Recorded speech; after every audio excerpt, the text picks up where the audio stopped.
Jesus. फिर एक बार प्रभु यीशु मसीह के नाम से मैं पास्टर मनोज शाहू आपका स्वागत अभिनंदन करना चाहता हूं। जो लोगों ने अपना वीडियो ऑफ रखा है, मैं चाहूँगा कि आप अपना वीडियो ऑन रखिएगा और परमेश्वर के वचनों को यानी बाइबल को लेकर आप बैठिए, साथ ही साथ नोटबुक और पेन लेकर आप बैठिए, ताकि आप परमेश्वर की बातों को सुन पाओ, जान पाओ, अनुभव कर पाओ और अपने जीवन के द्वारा अनेक लोगों के लिए आप आशीष का कारण ठहर पाओ। प्रियो, आज हम पैसों की बेदारी के बारे में सीखने पर है, फाइनेंशियल ब्रेक थ्रू। साथ ही साथ मैं आपको कहना चाहूँगा कि जैसे मैं आज के सभा की तैयारी कर रहा था, प्रिपरेशन कर रहा था, तो एक बात परमेश्वर ने मेरे मन में डाला और वह यह है कि हम आने वाले महीने में और एक मीटिंग करने पर है जिसका नाम है फेथ फॉर फाइनेंस, यानी पैसों के लिए विश्वास, फेथ फॉर फाइनेंस। और मैं आपको बताना चाहूँगा कि मैं जानता हूँ कि बहुत सारे लोग बहुत सारी दुविधा, परेशानी और संघर्षों से गुजर रहे हैं, लेकिन परमेश्वर का वचन जो है हमारे जीवन में वो सारी बातों को लेकर आएगा जो परमेश्वर ने हमारे लिए तैयार करके रखी है। और वो 1 या 2 दिन का हम कॉन्फ्रेंस करेंगे और वो जो कॉन्फ्रेंस रहेगा वो फ्री ऑफ कॉस्ट नहीं रहेगा, उसके लिए रजिस्ट्रेशन रहेगा और ये एक बड़ा कॉन्फ्रेंस रहेगा, यानी बहुत सारे लोग इसमें जुड़ेंगे। और मैं विश्वास करता हूँ कि जब परमेश्वर कोई बातें करते हैं तो उसका मकसद कुछ अलग होता है और वो चाहते हैं कि परमेश्वर चाहते हैं कि लोग अपनी हर एक स्थिति और परिस्थिति से बाहर निकलें। अब आप कहोगे कि पास्टर आप क्यों है ना रजिस्ट्रेशन रख रहे हैं या फिर आप क्यों पैसा रख रहे हैं? मकसद एक ही है कि लोग ध्यान देकर सुने। जो चीज़ें लोग अपना पैसा चुकता करते हैं वहाँ पर वो बहुत ध्यानपूर्वक सुनते हैं। तो इसलिए मैं चाहूँगा वो लोग जुड़े जो लोग सच में जानना चाहते हैं और अपनी परिस्थिति में सुधारना लाना चाहते हैं, और इसीलिए वो रजिस्ट्रेशन रहेगा और वो कॉन्फ्रेंस जो है वो नवंबर में होगा। सो हम इसके लिए प्रार्थना कर रहे हैं। आप भी प्रार्थना करिए कि परमेश्वर उस सभा के द्वारा कईयों को आशीष करे। तो आज भी जो चीज़ें आप सुनने पर हो वो आपको आशीषित करेगा और आपके हृदय में विश्वास जागृत करेगा परमेश्वर से संपन्नता को पाने के लिए, समृद्धि को पाने के लिए, या परमेश्वर से आशीषों को अनुभव करने के लिए। हालेलुया। और मैं आपको कहना चाहता हूं प्रियो कि परमेश्वर आपकी स्थिति और परिस्थितियों में बदलाव लाने पर है। आइए एक वचन पढ़ते हैं और इस वचन के साथ शुरुआत करते हैं। व्यवस्था विवरण अध्याय 8, व्यवस्था विवरण अध्याय 8 और वचन 18 में आपके लिए पढ़ता हूं, आप ध्यानपूर्वक सुन। लिखा है, परंतु तू अपने परमेश्वर यहोवा को स्मरण रखना, क्योंकि वही है जो तुझे संपत्ति प्राप्त करने की सामर्थ इसलिए देता है कि जो वाचा उसने तेरे पूर्वजों से शपथ खाकर बांधी थी उसको पूरी करे, जैसे आज प्रकट है। हालेलुया। बाइबल कहता है, यहां पर एक चीज पर मैं आपके फोकस को लेकर जाना चाहता हूं कि वचन कहता है यहोवा को स्मरण करने से, यहोवा को स्मरण कर, क्योंकि ये क्योंकि बहुत इंपॉर्टेंट है। क्यों आपको स्मरण करना है? उसके आगे लिखा है, क्योंकि वह है जो तुझे संपत्ति प्राप्त करने की सामर्थ्य देता है। कोई भी इंग्लिश अनुवाद में पढ़ोगे तो वहां पर लिखा है, He gives you the power to get wealth। संपत्ति प्राप्त करने का सामर्थ्य देता है। मैं विश्वास करता हूं कि हम अंत के दिनों में जी रहे हैं और इस अंत के दिनों में परमेश्वर अपने सामर्थ्य को कलीसियाओं पर उंडेलने पर है। कलीसिया यानी आप, कलीसियाओं पर उंडेलने पर है। वो कलीसिया जो औरों को आशीषित करती है, वो कलीसिया जो दूसरों के भलों के बारे में सोचती है, वो कलीसिया जिसके द्वारे परमेश्वर अपने सामर्थशाली काम इस पृथ्वी पर करना चाहते हैं, उस कलीसिया पर अपना सामर्थ परमेश्वर प्रकट करने पर है। और उन सामर्थ्यों में एक सामर्थ्य है और वह है समृद्धि होने का सामर्थ, संपत्ति प्राप्त करने का सामर्थ। आइए मेरे साथ कहे, परमेश्वर मुझे संपत्ति प्राप्त करने का सामर्थ दिए हैं। परमेश्वर ने मुझे संपत्ति प्राप्त करने का सामर्थ दिए हैं। जी प्रियो, परमेश्वर आपको संपत्ति प्राप्त करने का सामर्थ दिए हैं। Excuse me. परमेश्वर आपको संपत्ति प्राप्त करने का सामर्थ दिए हैं। आपको यह विश्वास करना है और विश्वास के साथ इस चीज को ग्रहण करना है कि आपके पास संपत्ति प्राप्त करने का सामर्थ है। परमेश्वर ने आपको संपत्ति प्राप्त करने का सामर्थ दिया है, इसीलिए आप गरीब नहीं रह सकते। इसीलिए आप गरीब नहीं रह सकते। यीशु मसीह के नाम से जो संपत्ति प्राप्त करने का सामर्थ आप पर है, उस सामर्थ के द्वारे हर प्रकार की गरीबी की मानसिकता यीशु के नाम से टूट जाए, यह घोषणा करता हूं मैं आप पर। बाइबल कहता है कि जब आप अपने परमेश्वर को स्मरण रखोगे तो वह आपको संपत्ति प्राप्त करने का सामर्थ देता है। यह समय आ गया है कि कलीसिया अपने परमेश्वर को याद कर रही है। इस महामारी के चलते बहुत सारे लोग यह जान गए हैं कि परमेश्वर के अलावा उनका कोई नहीं है। परमेश्वर ही एक है जो रास्ता निकालता है। परमेश्वर ही एक है जो उनसे प्यार करता है। परमेश्वर ही एक है जो उनके बारे में सोचता है। और इसीलिए कलीसिया क्या कर रही है? कलीसिया परमेश्वर को पहले से भी ज्यादा गंभीर ले रही है और ढूंढ रही है। परमेश्वर के बारे में वो सुन रहे हैं, वो और गंभीर होते चले जा रहे हैं। और यह वो समय है जहां पर कलीसिया अद्भुत सामर्थ्यों का अनुभव करेंगे, और उनमें से एक सामर्थ है संपत्ति प्राप्त करने का सामर्थ। Hallelujah, hallelujah. संपत्ति प्राप्त करने का सामर्थ। और एक वचन मैं आपके लिए पढ़ना चाहूंगा, व्यवस्था विवरण अध्याय 1, व्यवस्था विवरण अध्याय 1 और वचन 11। ऐसा लिखा है, तुम्हारे पितरों का परमेश्वर तुमको 1000 गुना और भी बढ़ाए और अपने वचन के अनुसार तुमको आशीष भी देता रहे। तुम्हारा परमेश्वर जिस पर आप विश्वास करते हो, वह परमेश्वर तुम्हें 100 गुना नहीं लेकिन 1000 गुना बढ़ाने के बारे में योजना करता है। कहो मेरे साथ, मेरा परमेश्वर, मेरा यीशु मुझे 1000 गुना बढ़ाने की योजना कर रहा है। अब मैं यीशु के नाम से 1000 गुना बढ़ोतरी को अनुभव कर रहा हूं। Hallelujah, praise the Lord.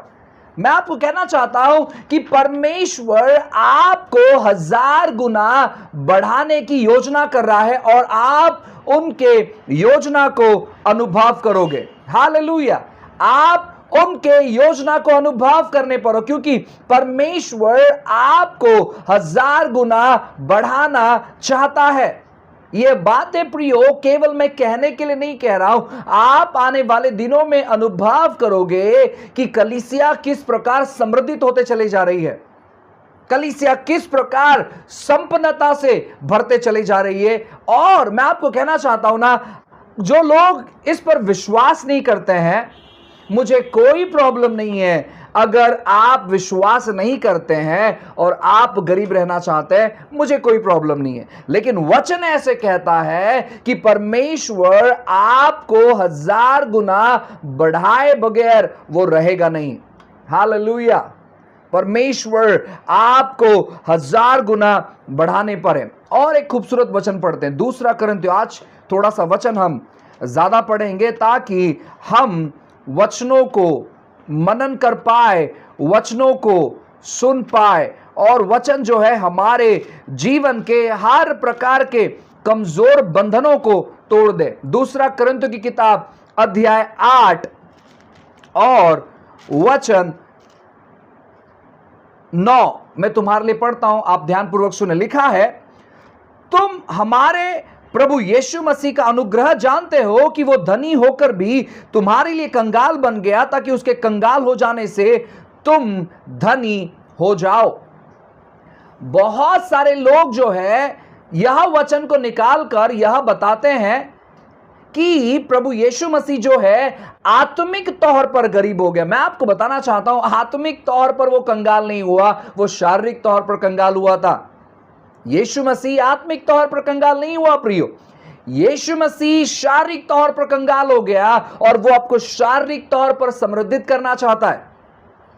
शारीरिक तौर पर वह आपको समृद्धित करना चाहता है।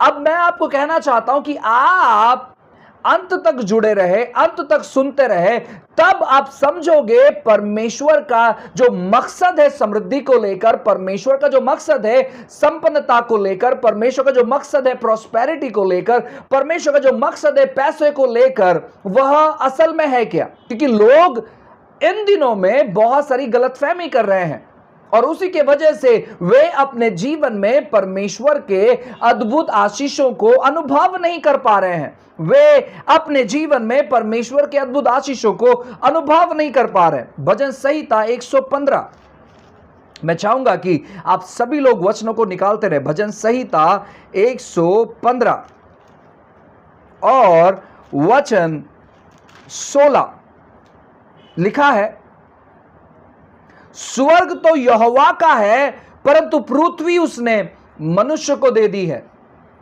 स्वर्ग यहोवा का है, परंतु पृथ्वी उसने मनुष्य को दे दी है। हालेलुया।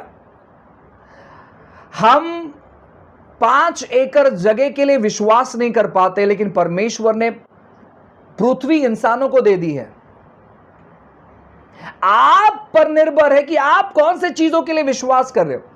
आप 10 बाय 10 के घर के लिए विश्वास कर रहे हो या 5 एकड़ 10 एकड़ जगह के लिए विश्वास कर रहे हो, आप पर निर्भर है आप कौन से चीजों के लिए विश्वास कर रहे हो।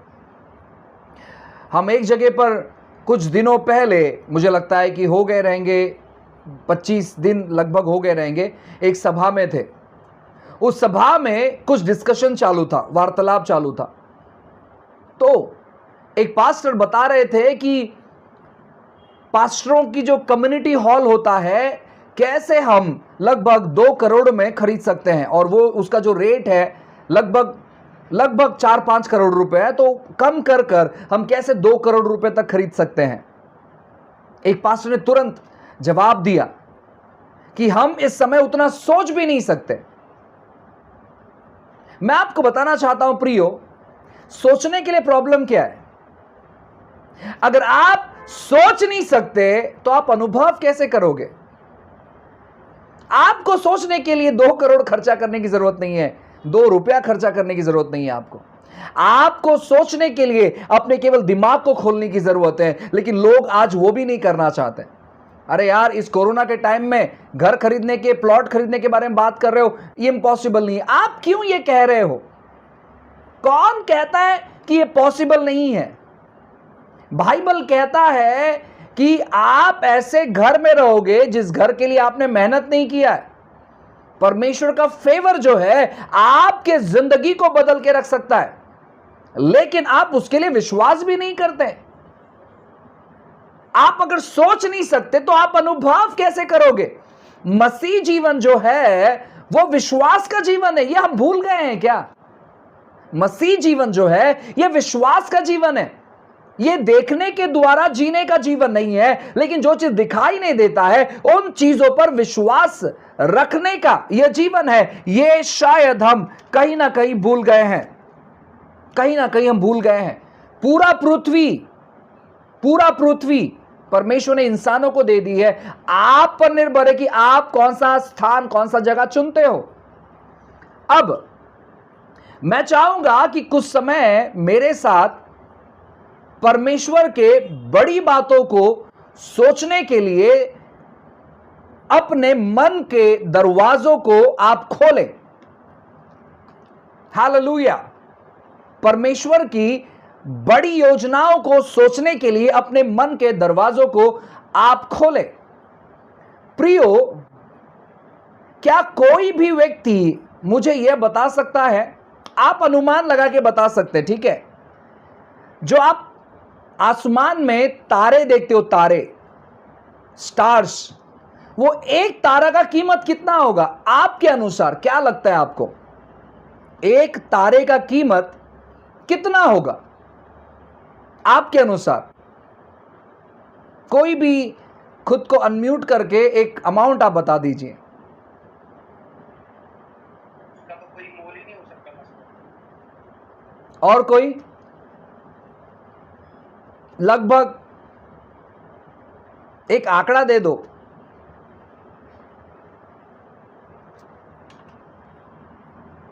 100 करोड़ तो मिलने चाहिए। ओके, सो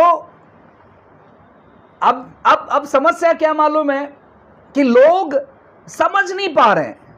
लोग जो है क्यों एक अमाउंट नहीं बता पा रहे हैं। भाई ऑल्विन ने कहा कि मतलब इतने पैसे की हम मोल चुकता नहीं कर सकते। उसका काम क्या है? तारे का कोई काम है आपकी जिंदगी में? ओके, जितने लोग यह सोचते हैं कि आपकी जिंदगी में तारों का कोई काम है, तो वो हाथ उठाकर बताए कि नहीं पास्टर, तारा बहुत इंपॉर्टेंट है हमारी जिंदगी में, तारा नहीं होगा तो हम जिंदा नहीं रह सकते। ऐसे कुछ बात है? तारे का कोई काम नहीं है। मालूम है तारा परमेश्वर ने क्यों बनाया? ताकि आपके आंखों के सामने एक खूबसूरत नजारा हो, बस। तारे का कोई काम नहीं है। तारे के पास खुद की रोशनी नहीं है, कोई काम का नहीं है वो, लेकिन फिर भी उसका कीमत कोई नहीं लगा सकता। वो बहुत महंगा है, अनमोल है। यहां तक कि मैं यह बताना चाहूंगा, परमेश्वर ने जो भी चीजें बनाई है ना, वो सारा चीज अनमोल है। आपको मालूम है, आपके सर का जो बाल है उसका कोई कीमत लगा नहीं सकता, क्योंकि उसको कोई बना नहीं सकता है। ओरिजिनल जो बाल है वो कोई नहीं बना सकता है। आपका जो दांत है उसका कोई कीमत लगा नहीं सकता। मालूम है क्यों? क्योंकि आपके पास जो दांत है, कोई डॉक्टर, कोई साइंटिस्ट वैसा दांत नहीं बना सकता है। तो परमेश्वर ने जो भी चीजें बनाई है ना, वो बहुत कॉस्टली है। तो आप क्या कर सकते हैं? आप रोज प्रैक्टिस कर सकते हैं। एक तारे को अपना नाम दे दो, एक तारे को अपना नाम दे दो, और आप विश्वास करना चालू करो कि आप उस तारे के मालिक हो। हालेलुया। क्या आप कर सकते हैं ये बात? मैं आपके हाथ को देखना चाहूंगा। आप कर सकते हैं ना? एक तारे को, कोई भी तारा, एक तारे को नाम दे दो, और उस तारे के जो मालिक है वो आप है, ये विश्वास करो। बाइबल क्या कहता है? परमेश्वर ने जो भी चीजें बनाई हैं, वो सारी चीजें परमेश्वर ने आपको दे दी है। यानी तारा भी आपका है, चंद्रमा भी आपका है, और सूर्य भी आपका है। तो आपको क्या करना है? एक तारे को नाम देना है और विश्वास करना है कि वो आपका है। इसमें आप कोई इनलीगल काम नहीं कर रहे हो, टेंशन मत लो, इट्स लीगल। आप एक तारे के मालिक को ऐसे विश्वास करो, ताकि आपके अंदर परमेश्वर का जो स्वभाव है वो जागृत होगा। आज तक हम क्या सोचते थे मालूम है? अरे यार, हमारे पास एक खुद का छोटा सा घर भी नहीं है, अरे यार हमारे पास खुद की गाड़ी भी नहीं है। आपके पास परमेश्वर ने बहुत सारी प्रॉपर्टी देकर रखी है, लेकिन प्रॉब्लम यह है कि आप उसको अपने जीवन में लागू नहीं करते, और उसी की वजह से हम चीजों के मालिक नहीं बनते। आपको मालूम है सारा अब्राहम को क्या बुलाती थी? अब्राहम को वो प्रभु बुलाती थी, बाइबल कहता है। अब मैं ये नहीं कहूंगा कि आप अपने पति को प्रभु बुलाए, लेकिन सारा अपने पति अब्राहम को प्रभु बुलाती थी। अब प्रभु इसका मतलब क्या है? मालिक। प्रभु इसका मतलब परमेश्वर नहीं है। प्रभु इसका मतलब है मालिक, लॉर्ड इसका मतलब है मालिक। हम कहते हैं ना लैंडलॉर्ड, मतलब जगह का मालिक। तो परमेश्वर जो है, अभी हम कहते हैं ना कि वो राजाओं का राजा है, वो प्रभुओं का प्रभु है, मतलब वो मालिकों का मालिक है। He is a king of kings and the lord of lords. वो मालिकों का मालिक है। और वो मालिक कौन है? वो आप मालिक हो, और वो आप सभी का वो मालिक है। आपको ये धारणा में आना है कि परमेश्वर ने किस प्रकार आपको ब्लेस किया है, ताकि आपका जो मेंटालिटी है, देखो आपकी जो मानसिकता है वो पैसों को आकर्षित करेगी, क्योंकि आपकी मानसिकता विश्वास उत्पन्न करेगा, और विश्वास जो है सही चीजों को आपकी ओर आकर्षित करेगा। आपके अंदर जो गलत सोच है पैसों के प्रति, वो क्या करता है? निराशा और डर उत्पन्न करता है, और डर जो है गलत चीजों को आकर्षित करती है। आपको परमेश्वर के वचन के अनुसार विश्वास करना है, और जब आप परमेश्वर के वचन के अनुसार विश्वास करोगे, आप अनुभव करोगे परमेश्वर के अद्भुत बातों का, आप अनुभव करोगे परमेश्वर के अद्भुत सामर्थ्य का, आप अनुभव करोगे परमेश्वर के अद्भुत कार्यों का आपके जीवन में। हालेलुया। अब 3 महत्वपूर्ण बात मैं आप लोगों के साथ शेयर करना चाहता हूं, इन चीजों को आप ध्यानपूर्वक सुनिएगा। सबसे पहला महत्वपूर्ण बात कि आप हर प्रकार के गलत शिक्षाओं से सावधान रहिएगा। इन दिनों में आज बहुत सारे लोग गलत शिक्षक के तौर पर खड़े हो रहे हैं, और आने वाले दिनों में भी, अब जितने शिक्षक खड़े नहीं हैं, आने वाले दिनों में बहुत सारे जो गलत शिक्षक हैं वो खड़े होंगे। वो मसीह विरोधक नहीं होंगे, लेकिन गलत शिक्षा देंगे, गलत टीचिंग्स देंगे, और बहुत सारे विश्वासी जो है उन शिक्षाओं में भरमाए जाएंगे। और उन गलत शिक्षाओं में एक गलत शिक्षा यह रहेगी कि कोई भी मसीह व्यक्ति समृद्धित नहीं होना चाहिए। कोई भी व्यक्ति को आप सुन रहे हो जो यह कहता है कि कोई भी मसीह व्यक्ति, वो कहेंगे देखो पौलुस का जिंदगी, वो कहेंगे देखो तिमोथी का जिंदगी, वो कहेंगे देखो लूका का जिंदगी, कौन व्यक्ति वहां पर समृद्धित था? सब लोग गरीब थे। इस प्रकार की शिक्षा को जब आपके सामने रखा जाएगा, मैं आपको बताना चाहता हूं, यह शिक्षा झूठी शिक्षा है। कहां पर लिखा है कि ये लोग गरीब थे? मुझे बताओ। लोग कहेंगे देखो यीशु मसीह जो है गाय के चरनी में उसने जन्म लिया, वो गरीब था। शैतान ने इनके मन पर पट्टी बांध दी है। यीशु मसीह गरीब नहीं था। जब आप लूका की किताब को पढ़ोगे तो वहां पर लिखा गया है यीशु मसीह को रखने के लिए कोई जगह नहीं मिला। यानी यीशु मसीह का जो पिता था, यूसुफ था, वो बहुत बड़े बड़े जगहों पर जाकर उसने कोशिश किया कि वो अपने पत्नी के लिए एक अच्छा कमरा ले पाए, लेकिन वो कमरा नहीं ले पाया। दूसरी बात, उसके लिए भविष्यवाणी हुई थी कि यीशु मसीह गाय के गौशाले में जन्म लेगा, उसी के वजह से गाय के गौशाले में रखा गया। ऐसा नहीं कि यूसुफ के पास पैसा नहीं था, उसके पास ढेर सारा पैसा था। आप इन बातों को जाने, आप इन बातों को समझे। यीशु मसीह गरीब नहीं थे। अगर यीशु मसीह गरीब होते तो दूसरे कुरिन्थियों की किताब में यह नहीं लिखा जाता कि वो कंगाल हो गए। He was not a poor। यीशु मसीह जहां पर रहते हैं अभी, वास्तव में अभी इस समय, बाइबल कहता है कि वो स्वर्ग में रहते हैं, और बाइबल कहता है कि स्वर्ग में सोने का रास्ता है, द रोड ऑफ गोल्ड।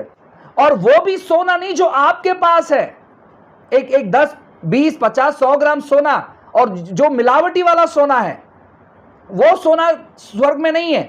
स्वर्ग में प्योर गोल्ड है, उसमें कोई मिलावट नहीं है, पूरा प्योर गोल्ड है, ऐसा बाइबल कहता है। सो परमेश्वर गरीब नहीं है, ये मानसिकता अपने दिमाग में से निकाल दो। और जो लोग ऐसी झूठी शिक्षा दे रहे हैं, ऐसे लोगों का ना सुनो। आज मालूम है बहुत सारे मसीह लोग, जब ये चीजें फैल रही थी कि आपको दशमांश देने की जरूरत नहीं है, आपको चर्च में ऑफरिंग्स देने की जरूरत नहीं है, पैसे देने की जरूरत नहीं, तो बहुत सारे लोगों को क्या लगा, अरे यार देखो कोई तो व्यक्ति सच्चा प्रचार कर रहा है। लेकिन आपको मालूम है जितने भी मसीह अनुयायी है, जो लोग यीशु मसीह पर विश्वास करते हैं, जो लोगों ने यीशु मसीह को अपने जीवन में उद्धारकर्ता के रूप में स्वीकार किया, उन्होंने अपना सब कुछ परमेश्वर के राज्य में बलिदान कर दिया। जो भी व्यक्ति पैसों के बातों में पीछे है, अगर वो अपनी कलीसिया को सपोर्ट नहीं करता है, सेवकाई के लिए मदद नहीं करता है, अलग अलग सेवकों को सपोर्ट नहीं करता है, उसकी मानसिकता में लोगों को मदद करने के बारे में नहीं है, उसकी मानसिकता में कंजूसी है, वो व्यक्ति, मैं आपको कहना चाहूंगा कि वह व्यक्ति परमेश्वर के उस सामर्थ्य को कभी अनुभव नहीं करेगा, कभी अनुभव नहीं करेगा। क्यों? क्योंकि वह व्यक्ति कंजूसी से बाहर नहीं आ पा रहा है। He was having a mind of stinginess. उसका जो मन है वो कंजूसी से भर गया है। और कंजूसी ये किसी का आदत नहीं है, बट ये एक आत्मा है। इट इज अ स्पिरिट, ये एक आत्मा है। जब तक आपका हाथ सेवकों के लिए खुला नहीं रहेगा, कलीसियाओं के लिए खुला नहीं रहेगा, मैं आपको बताना चाहूंगा ना, आपके जीवन में आप दरिद्रता को देखोगे। क्यों? क्योंकि जहां पर बोया नहीं गया है वहां पर चीजें उगेगी नहीं। सिंपल प्रिंसिपल है, सिंपल प्रिंसिपल है। हमारा जो जीवन है, हमें हमेशा एक ऐसा व्यक्ति बनना है जो औरों को मदद करता हो। अब बहुत सारे लोग हैं, मैं आपको बताना चाहता हूं ना, दशमांश ये केवल शुरुआत है, लेकिन लोग वो 10% में भी जो है ना फेथफुल नहीं है। यीशु मसीह अपना 100% उन्होंने समर्पण कर दिया, 100%, और हम 10% भी नहीं दे पा रहे। एक्चुअली नए करार का सिस्टम क्या है मालूम है? नए करार का सिस्टम है अपना संपूर्ण देने के लिए। आप विश्वास करो या ना करो, नया करार का सिस्टम नहीं है कि आप केवल 10% दो। लेकिन हमारा सबसे बड़ा प्रॉब्लम क्या मालूम है क्या? कि हम लोग 10% भी, 10% भी ठीक ठाक नहीं देते हैं। कहां पर लिखा है ब्रदर, कहां पर लिखा है पास्टर 10% देना चाहिए, 10% देना चाहिए? भाई लिखा गया है कि अपने आपको परमेश्वर को समर्पण कर देना है।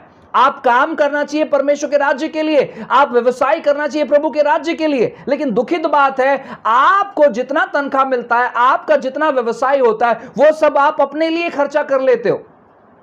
यह सबसे दुखित बात है। क्यों? क्योंकि आपने गलत चीजों को सुन लिया है, आप गलत भावनाओं में चले गए हो, आप गलत चीजों को थाम लिए हो, और उसी की वजह से समस्या है।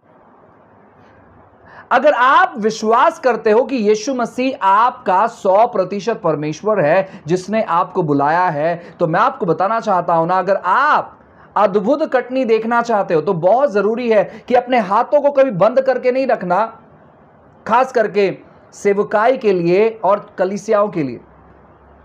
जब भी आपके घर में कोई सेवक आता है, मैं आपको कहूं, उन्हें ब्लेस करो, उन्हें आशीषित करो। बाइबल कहता है कि जो वचन को सिखाता है वो दुगने आशीष के योग्य है। उन्हें ब्लेस करो अच्छे चीजों से, अच्छे ऑफरिंग से ब्लेस करो। आपका देना कैसे होना चाहिए मालूम है क्या? बलिदान पूर्वक।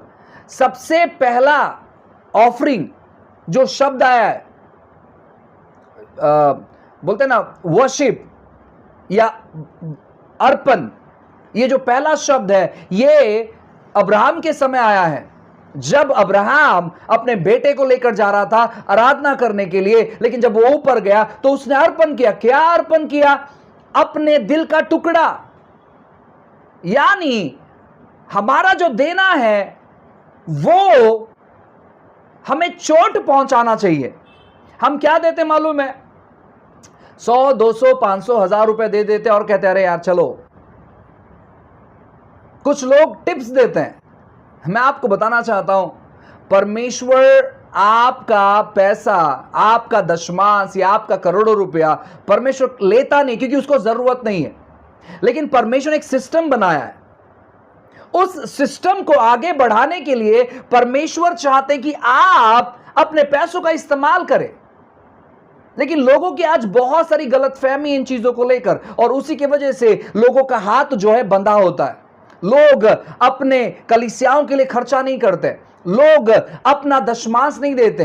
लोग कहते नहीं पास्टर, पहले हम अपनी समस्या से बाहर आ जाए, फिर हम दशमांश देंगे, फिर हम चीजों को देंगे। ऐसा कभी नहीं होगा।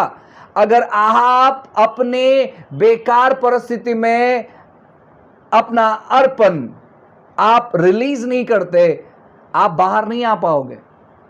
आप रिलीज करना सीखो, जो भी आपके पास है। अमाउंट मैटर नहीं करता है कि आपको लाखों रुपए देने, अमाउंट मैटर नहीं करता है। बाइबल कहता है कि परमेश्वर आनंद से देने वाले हृदय को पसंद करते हैं। अगर आप लाख रुपया भी दोगे कुड़कुड़ करते हो, अरे यार मेरा लाख रुपया चले गया, अरे यार मेरा लाख रुपया चले गया, तो आपको कोई आशीष नहीं मिलेगा। जब भी आप देते हो ना, अपने दिल को पूछें कि आप क्या कर रहे हैं। आपका दिल आपसे बात करेगा, आपका दिल आपसे बात करेगा। जब भी आपके हाथ में पैसे आते हैं, सबसे पहले देने के बारे में सोचो, सबसे पहले। क्योंकि बाइबल कहता है कि परमेश्वर बोने वाले को बीज देता है और खाने वाले को रोटी देता है। पहले बीज के बारे में लिखा है, फिर रोटी के बारे में लिखा है, पहले रोटी के बारे में नहीं लिखा। हम अक्सर क्या करते हैं मालूम है क्या? हम अक्सर रोटी के बारे में सोचते हैं, लेकिन परमेश्वर पहले रोटी के बारे में नहीं कहता है, पहले बीज के बारे में कहता है। इसीलिए सबसे पहले जब आपके पास पैसा आता है तो आप बोने के बारे में सीखो और देखो परमेश्वर किस प्रकार आपके जीवन को आशीषित करते हैं। हमेशा याद रखिए, दूसरी बात हमेशा याद रखिए कि परमेश्वर आपके जीवन के प्रति अच्छा योजना ही बनाते, वो कभी बुरा योजना नहीं बनाते। परमेश्वर हमेशा आपके जीवन के प्रति अच्छा योजना बनाते हैं। तो आपको क्या करना है? जब आपको यह मालूम पड़ता है कि परमेश्वर आपके जीवन के प्रति अच्छी योजना बनाते हैं, उस अच्छी योजना को डिक्लेयर करते हैं। देखो बाइबल क्या कहता है, भजन संहिता 81 भजन संहिता 81, सभी लोग निकालें। भजन संहिता 81 और वचन 10। बाइबल कहता है, तेरा परमेश्वर यहोवा मैं हूं जो तुझे मिस्र देश से निकाल लाया है। तू अपना मुंह पसार, मैं उसे भर दूंगा। ओपन योर माउथ वाइड, तू अपना मुंह पसार, मैं उसे भर दूंगा। आप जब परमेश्वर की योजना को जानते हैं, आप क्या करो मालूम है? आप उसको घोषणा करना चालू करो, उसको बोलना चालू करो। जब आप परमेश्वर की योजना को रिलीज करते हो, विश्वास रिलीज होता है और अच्छी चीजें आकर्षित होती है। एक आइडिया बताऊं आपको, अब आप अगर लाख रुपए के लिए विश्वास कर रहे हैं कि परमेश्वर आपको ब्लेस करना चाहिए, उस लाख रुपए का दशमांश कितना होता है? 10,000 रुपया। ठीक है, अगर परमेश्वर आपको लाख रुपया ब्लेस करते हैं तो आप 10,000 रुपया उसका दशमांश बोगे। या फिर अगर आप बोलते नहीं पास्टर मैं नया नियम का विश्वासी हूं, नए नियम को मानने वाला हूं, तो मैं 10% नहीं, मैं 20% दूंगा।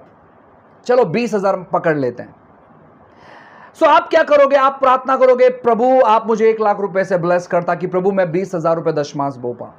आप ऐसे प्रार्थना ना करें। आप क्या प्रार्थना करें कि परमेश्वर मुझे 1 लाख रुपया दशमांश बोना है। ठीक है, अब इसमें अलगाव देखो कितना है। आप 1 लाख के लिए प्रार्थना कर रहे थे ताकि आप 20,000 बो पाए, लेकिन आप प्रार्थना क्या कर रहे हैं कि परमेश्वर मैं 1 लाख रुपया दशमांश बोना चाहता हूं। अब अगर 1 लाख रुपया दशमांश आप बोगे तो आपको मिलेगा कितना मालूम है क्या? कितना? आप कैलकुलेट करो, लगभग 10 लाख रुपया। क्योंकि आप इनडायरेक्टली 10 लाख के लिए प्रार्थना कर रहे हो। या फिर 5 लाख पकड़ते हैं, 20% के हिसाब से 5 लाख पकड़ते हैं। तो अब आप 1 लाख के लिए विश्वास कर रहे थे, लेकिन परमेश्वर आपको ब्लेस क्या कर रहा है?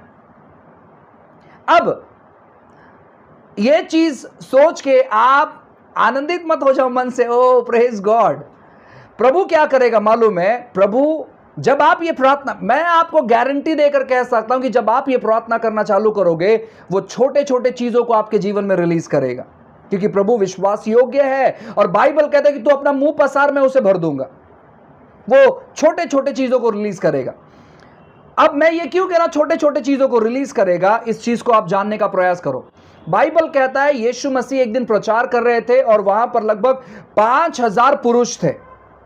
यीशु मसीह वहां पर एक बच्चे के हाथ से खाना मंगवाता है, उसके पास 5 रोटी और 2 मच्छी होती। बाइबल कहता है कि यीशु मसीह अपने चेलों को कहते हैं कि उन लोगों को कहे कि 50-50, 100-100 की ग्रुप बनाकर आप हरे घास पर बैठ जाओ, और लोग 50-50, 100-100 कर बैठ जाते हैं। आपको मालूम है यीशु मसीह उनको परोस कैसे रहा था?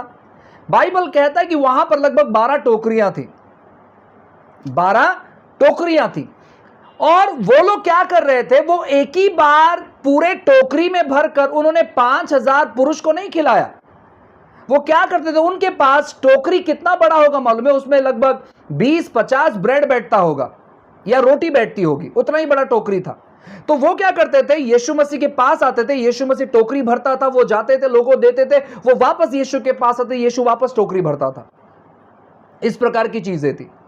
तो जब आप प्रार्थना करना चालू करोगे तो परमेश्वर क्या करेगा? परमेश्वर अपने आशीषों को आपके जीवन में रिलीज करना चालू करेगा, और उसी क्षण से आपको उन चीजों को पकड़ लेना है और क्या करना है? परमेश्वर के लिए जो भी कुछ आपने तय किया है अपने मन में कि प्रभु आप जब मुझे ये ब्लेस करोगे तो मैं ये चीजें आपके राज्य में करना चालू करूंगा। जब भी छोटा बात भी, अगर किसी ने आपको 100 रुपया भी दिया तो आपको तुरंत उसका 20 रुपया निकालना है और कहना है कि परमेश्वर आपने मुझे ये 100 रुपया दिया, इसलिए थैंक यू। किसी ने आपको 1000 रुपया दिया, 200 रुपया तुरंत निकालो। किसने आपको 5000 रुपया दिया, 1000 रुपया तुरंत निकालो। क्यों? क्योंकि आप विश्वास योग्य, जो छोटे चीजों में विश्वास योग्य रहता है परमेश्वर उसके जीवन में बड़े चीजों को लेकर आता है।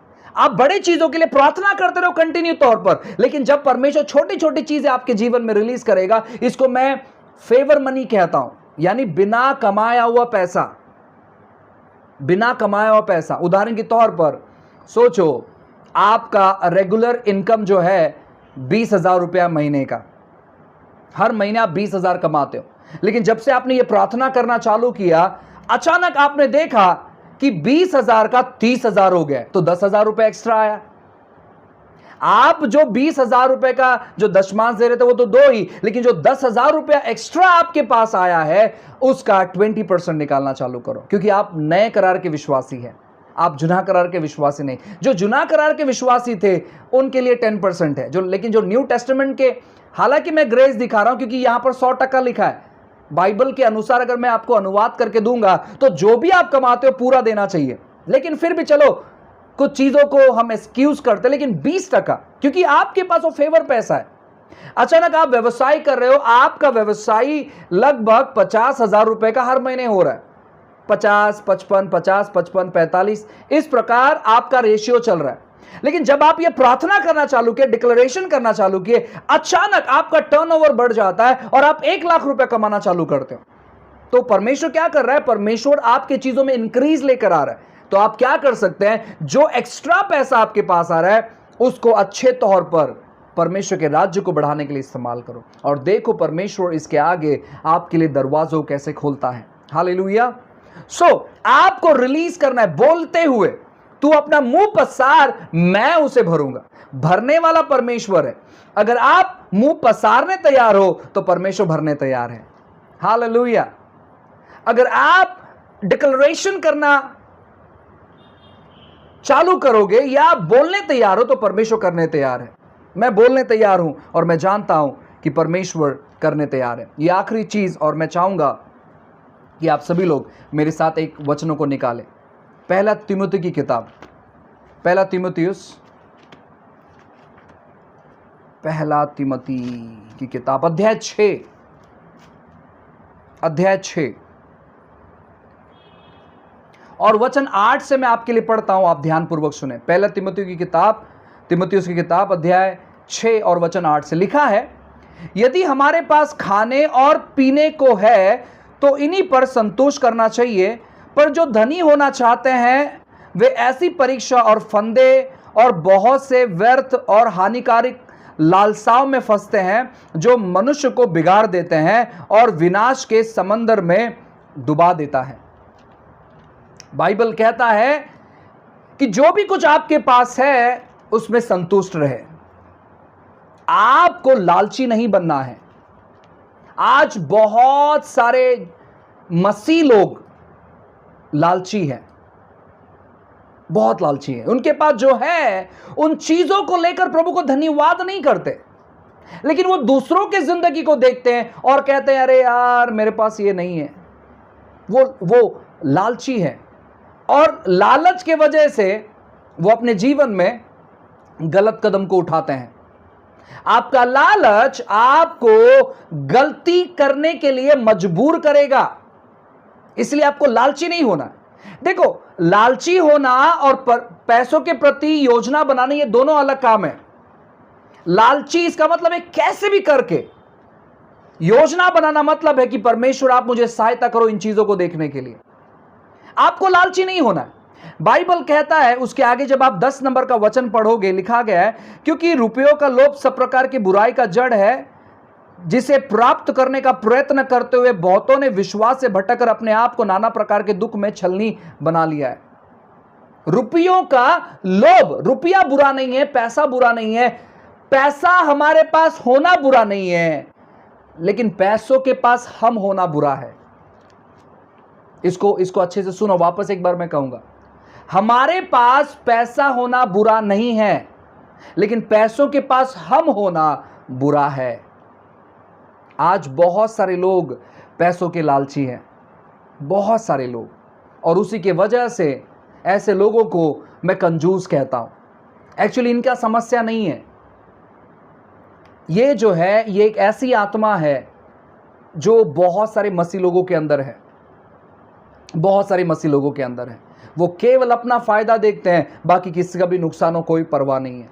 हम ऐसे व्यक्ति नहीं है प्रियो, हम पैसों के लालची नहीं है। मालूम है परमेश्वर आपके जीवन में क्यों पैसों को लेकर आएगा। मैंने क्यों कहा कि ये अंतिम जो समय में हम जी रहे हैं या एंड डेज में हम जी रहे हैं, परमेश्वर अपनी कलीसियाओं पे सामर्थ्यों को उंडेलेगा और उसमें से एक सामर्थ है और वो है संपन्नता का या समृद्धि का। क्यों परमेश्वर आपको समृद्धित करना चाहता है मालूम है? उसका एक सबसे बड़ा मकसद है कि आपका हाथ जो है परमेश्वर के राज्य के लिए हमेशा तैयार रहे मदद करने के लिए। आप हमेशा सेवकों को मदद करने के लिए तैयार रहे। आप उन पैसों का इस्तेमाल करोगे आत्माओं को जीतने के लिए। आप उन पैसों का मदद करोगे बहुत सारे मिशनरियों को वहां पर भेजने के लिए जहां पर सुसमाचार अब तक फैला हुआ नहीं है। आप ऐसे लोगों को सपोर्ट करोगे, मदद करोगे जो लोग सच में सेवा करते हैं। आप इसीलिए परमेश्वर आपको पैसों के अभिषेक से अभिषेकित करेगा। और ये कब होगा? जो 3 चीजें मैंने आपको आखिरी में बताया है, इन चीजों को कभी नहीं भूलना। सबसे पहला कि गलत शिक्षा, क्योंकि आप बहुत सारे पैसों के बारे में गलत शिक्षाओं को सुनने पर हो अभी इसके बाद।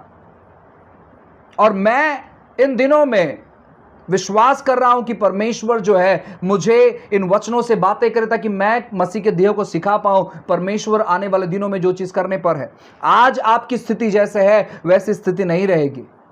आज आपके हालात जैसे है वैसे हालात नहीं रहेंगे। आज आप एक एक रुपए के लिए सोचते हो कि मैं क्या करूं, मैं आपको बताना चाहूंगा आगे को आपका हालात ऐसे नहीं रहेगा। यस, आपका हालात के बारे में बात कर रहा हूं, आपके बारे में बात कर रहा हूं कि आपके हालात ऐसे नहीं रहेंगे। परमेश्वर ऐसे कुछ टर्न अराउंड आपके जीवन में लेकर आने वाला है, एक ऐसे मोड़ लेकर आने वाला है जहां पर आप जो है पैसों को आज्ञा दोगे कि उसे क्या करना चाहिए। प्रभु ऐसा चीज आपके जीवन में करेगा।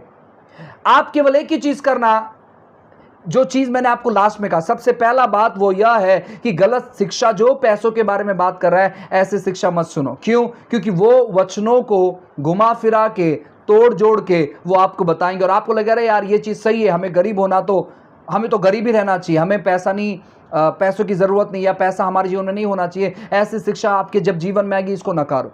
दूसरी बात, आप यह जानो कि परमेश्वर आपके बारे में बहुत अच्छी योजना कर रहा है। आपको अपना मुंह पसारना है और उस योजना को डिक्लेयर करना है। तीसरा बात, पैसों का लालची मत बनो। आपके पास जो भी है अपना हृदय धन्यवादित रखो उन चीजों के लिए, अपना हृदय धन्यवादित रखो। और साथ ही साथ आप मालिक हो, इन चीजों को मत भूलना। जो भी परमेश्वर का बनता है वो परमेश्वर को दो, जो इंसान का बनता है वो इंसान को दो। जो परमेश्वर का है, जब आप परमेश्वर को देते हो तो इंसान का जो बनता है आप उन सारे इंसानों को दे पाओगे। जो परमेश्वर का बनता है, आप परमेश्वर को नहीं देने की वजह से आप इंसानों के कर्जदार हो जाते हो, आप इंसानों के गुलाम बन जाते हो, आप पैसों गुलाम बन जाते हो। क्यों? क्योंकि जो परमेश्वर का है वो आप परमेश्वर को नहीं देते हो। साथ ही साथ लास्ट चीज़ कहूँगा, आप परमेश्वर के छाप हो, आप स्वयं परमेश्वर के हो, आप स्वयं परमेश्वर के हो। प्रभु ने जो चीज़ें आपके अंदर डाली है उसको इस्तेमाल करना चालू करो।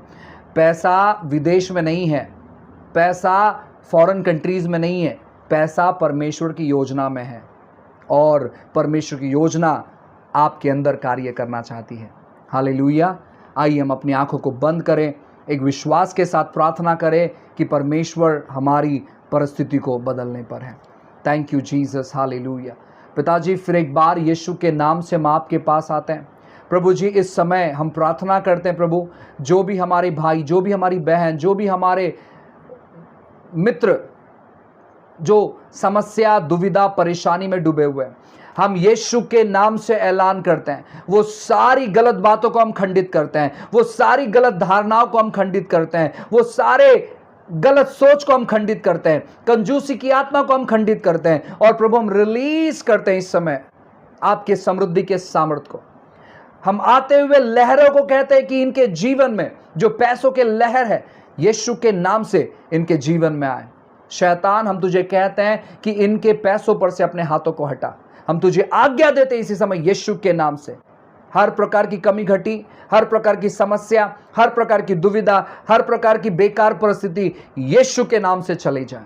और प्रभु हम आपका अनुग्रह मांगते, प्रभु आपकी कृपा मांगते, परमेश्वर आपकी दया मांगते प्रभु जी, यीशु के नाम से। परमेश्वर आपके भलाई से भरे हुए दिनों को देखने के लिए आप मदद करें परमेश्वर। और प्रभु जी, आपने अपने आशीषों को हर एक व्यक्तियों पर उंडेला, इसलिए हम धन्यवाद देते हैं। यीशु के नाम से हम प्रार्थना करते परमेश्वर, आपके अनुग्रह को प्रभु देखने के लिए मदद कर प्रभु। प्रभु हम प्रार्थना करते प्रभु, आपके पैसों का फेवर परमेश्वर हम इन पर कहते हैं प्रभु यीशु के नाम से। प्रभु हम गवाही सुनने पाए कि आपने इनकी स्थिति परिस्थिति में किस प्रकार बदलाव लेकर आए।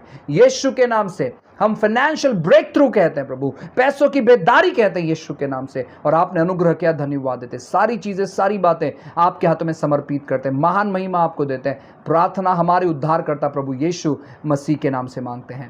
आमेन, आमेन, आमेन। सो गॉड ब्लेस यू। प्रभु आपको बहुतायत से आशीष करें। सो यह आज का हमारा आखिरी सभा था और आने वाले सभा के बारे में हम आपको अपडेट देंगे और हम चाहेंगे कि आप सभी लोग हमारे साथ जुड़े और अनेक लोगों के लिए आप भी आशीष का कारण ठहरे। God bless you.